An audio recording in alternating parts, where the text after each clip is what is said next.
เนื้อหาต่อเนื่องจากตอนที่ 1ใครสร้างเมทริกซ์เราคือเมทริกซ์ถ้าหากทุกชีวิตในทุกมิติคือผู้ร่วมกันสร้างเมทริกซ์ขึ้นมาเองและทำไมองค์ความรู้ของเราไม่ว่าจะในมิติที่3หรือสูงกว่าจึงไม่สามารถถอดรหัสการมีอยู่ของมันได้อย่างแท้จริงนักวิชาการศาสนาบางกลุ่มที่ศึกษาและให้ทฤษฎีการมีอยู่ของเมทริกซ์ได้ตอบคำถามเรื่องนี้โดยให้อุปมาแห่งสมองจักรวาลเอาไว้ว่า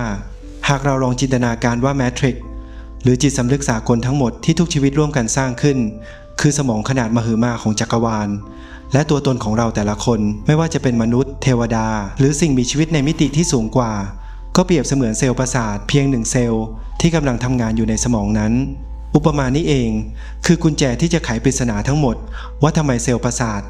จึงไม่มีวันเข้าใจความคิดของสมองได้อย่างแท้จริงเหตุผล3ประการที่เซลล์ประสาทรู้ความคิดของสมองไม่ได้ 1. ปัญหาเรื่องมุมมองและระดับความเป็นจริงของเซลล์ประสาทคือโลกของสัญญาณไฟฟ้าและปฏิกิริยาเคมี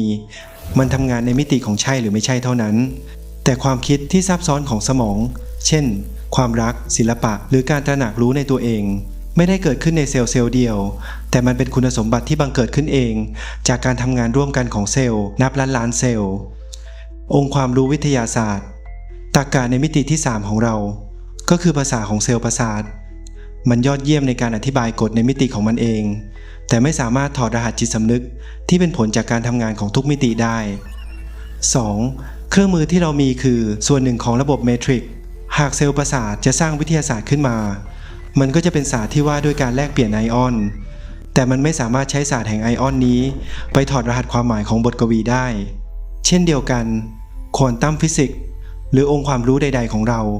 คือการที่เรากำลังใช้กฎของเมทริกซ์เพื่อพยายามทำความเข้าใจเมทริกซ์เราจึงทำได้เพียงอธิบายพฤติกรรมของระบบที่เราอยู่ข้างในแต่มันไม่มีทางที่จะอธิบายสภาวะที่อยู่เหนือระบบของมันเองได้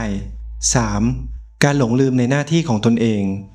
หน้าที่ที่แท้จริงของเซลล์ประสาทคือการเป็นส่วนหนึ่งของกระบวนการคิดมันหมกมุ่นอยู่กับการทำหน้าที่ของมันอย่างสมบูรณ์จนลืมไปว่ามันเป็นส่วนหนึ่งของสิ่งที่ใหญ่กว่าเราก็เช่นกันเราหมกมุ่นอยู่กับการเป็นมนุษย์เรายุ่งอยู่กับการเกิดการรักการเกลียดการดิ้นรนเอาชีวิตรอดจนเราลืมไปว่าหน้าที่ดั้งเดิมของเราคือการเป็นช่องทางให้จิตสำนึกสากลได้สัมผัสประสบการณ์ผ่านตัวเราบางท่านอาจจะสงสัยว่าแล้วสิ่งมีชีวิตในมิติที่5-6หรือสูงกว่านั้นล่ะพวกเขามีองค์ความรู้ที่กว้างใหญ่กว่าเราไม่ใช่หรือในอุปมาแห่งสมองจักรวาลนี้สิ่งมีชีวิตในมิติที่สูงกว่าอาจเปรียบได้กับกลุ่มเซลล์ประสาทหรือสมองส่วนนีโอคอร์เท็กซ์ที่มีความซับซ้อนอย่างยิ่งพวกเขามีมุมมองที่กว้างกว่าเรามหาศาลพวกเขาสามารถอ่านโค้ดและมองเห็นการเชื่อมโยงของระบบกรรมและพลังงานในมิติต่างๆได้ในแบบที่เราจินตนาการไม่ถึงแต่ถึงกระนั้นพวกเขาก็ยังคงเป็นส่วนหนึ่งของสมองอยู่ดีไม่ว่าจะซับซ้อนหรือทรงพลังเพียงใดก็ไม่สามารถสัมผัสประสบการณ์หรือเข้าใจทั้งหมดของจิตสำนึกได้อย่างสมบูรณ์อยู่ดีนีโอคอร์เท็กซ์อาจเข้าใจตรรกะและรูปแบบที่ซับซ้อนแต่มันก็ยังไม่ใช่ทั้งหมดของความเป็นตัวตนซึ่งยังรวมถึงสมองส่วนอื่นๆอีกมากมายสิ่งมีชีวิตในทุกมิติแม้จะสูงเพียงใดอาจจะสามารถถอดรหัสการทำงานของเมทริกซ์ได้เกือบทั้งหมดแต่การที่จะสามารถถอดรหัสการมีอยู่ของมันได้อย่างแท้จริงนั้นหมายถึงการก้าวออกจากความเป็นส่วนหนึ่งและไปสู่สภาวะที่สามารถรับรู้การเป็นอยู่ทั้งหมดได้พร้อมกันซึ่งสภาวะนั้นก็คือนิพพานที่อยู่นอกเหนือคำอธิบายของทุกมิตินั่นเองนิพพานจึงไม่ใช่มิติที่สูงที่สุดที่เราต้องปีนป่ายไปให้ถึงแต่คือการสิ้นสุดลงของระบบแห่งมิติทั้งหมด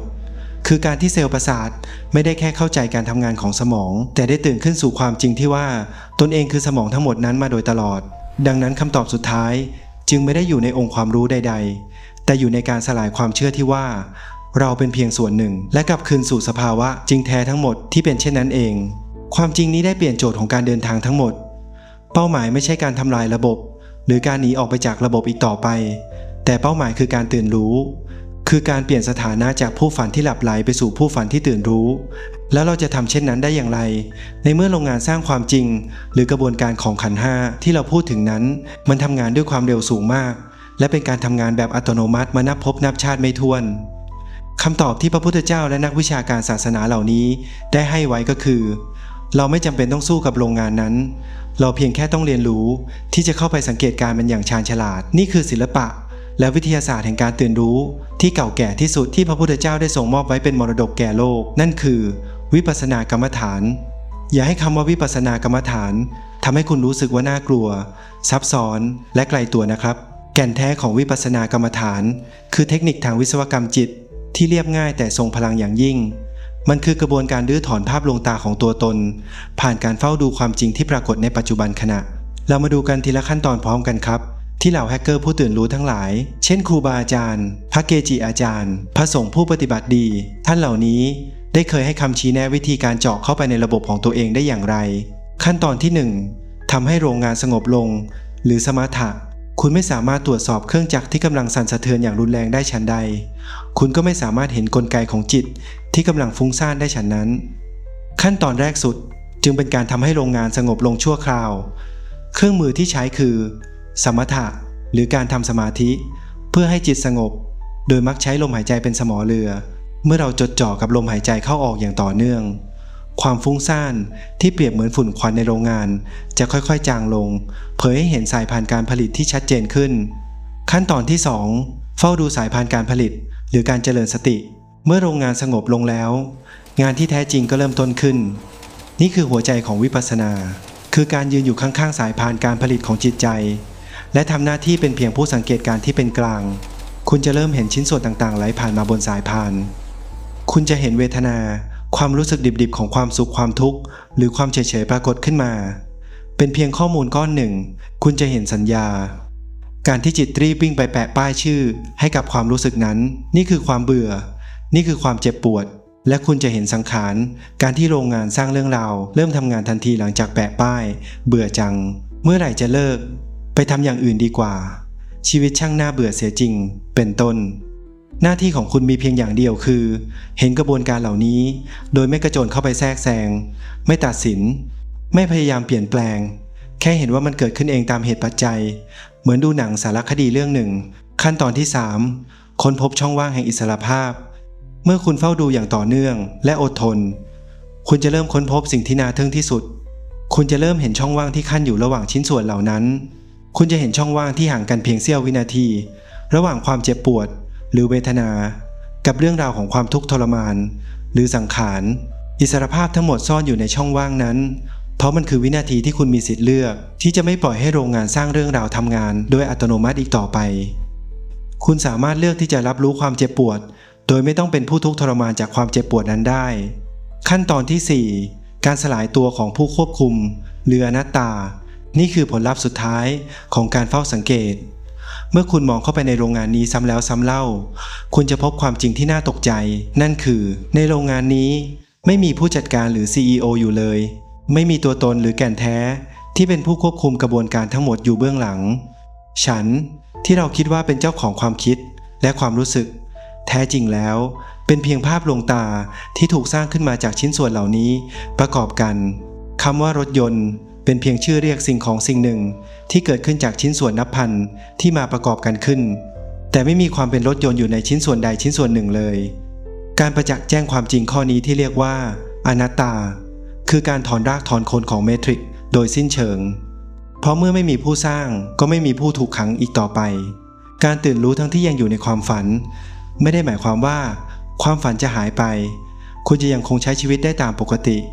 ยังคงรู้สึกถึงความสุขและความเจ็บปวดแต่ความแตกต่างก็คือคุณจะไม่ถูกมันควบคุมครอบงำอีกต่อไปคุณจะมองเห็นทุกอย่างเป็นเพียงปรากฏการณ์ที่เกิดขึ้นและดับไปเหมือนตัวละครในฝันที่รู้ตัวว่ากำลังฝันอยู่จึงไม่หวาดกลัวอสูรกายในฝันอีกต่อไปนักคิดอย่างแจ็คคอนฟิลด์กล่าวว่านี่คือการใช้ชีวิตด้วยหัวใจที่เปี่ยมด้วยสันติสุขและความเมตตาอย่างแท้จริงคุณจะกลายเป็นมหาสมุทรที่สามารถชื่นชมความงามของเกลียวคลื่นทุกลูกโดยไม่หลงลืมว่าตัวตนที่แท้จริงของคุณนั้นยิ่งใหญ่และสงบนิ่งกว่านั้นมากมายเราได้ร่วมเดินทางการเป็นนักสืบ